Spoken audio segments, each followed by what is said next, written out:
來看屏東的科學園區半導體供應鏈專區今仔日動土典禮，總統賴清德、縣長周春米、台積電的董事長魏德嘉攏有出席。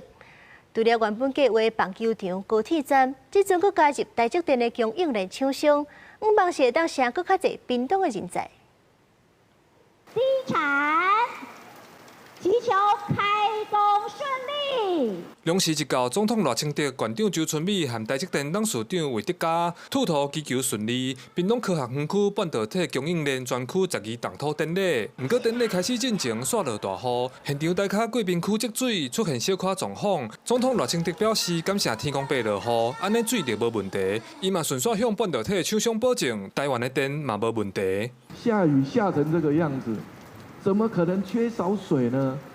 我們的問題是在於如何留住水。如果你懷疑電力夠不夠，你就看一看手機，看一看台電24小時即時資訊，備轉容量率有幾個%沒有使用。上個禮拜，我相信現在更是，大概都20%以上。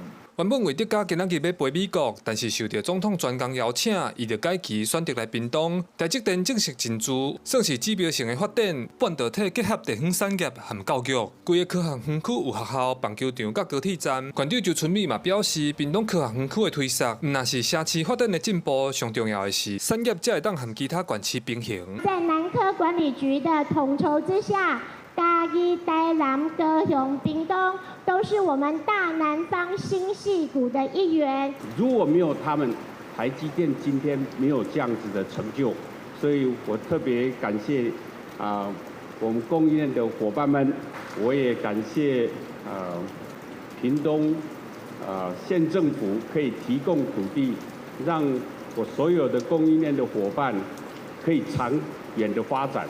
魏德嘉講感謝總統、縣長規劃這麼好的地點，讓愈濟半導體業者有所在設廠。屏東縣府嘛表示，台積電會佇園區起辦公大樓，做檢驗測試、製程改善等等，協助供應鏈廠商的技術創新甲提升。記者柯明哲，屏東報道。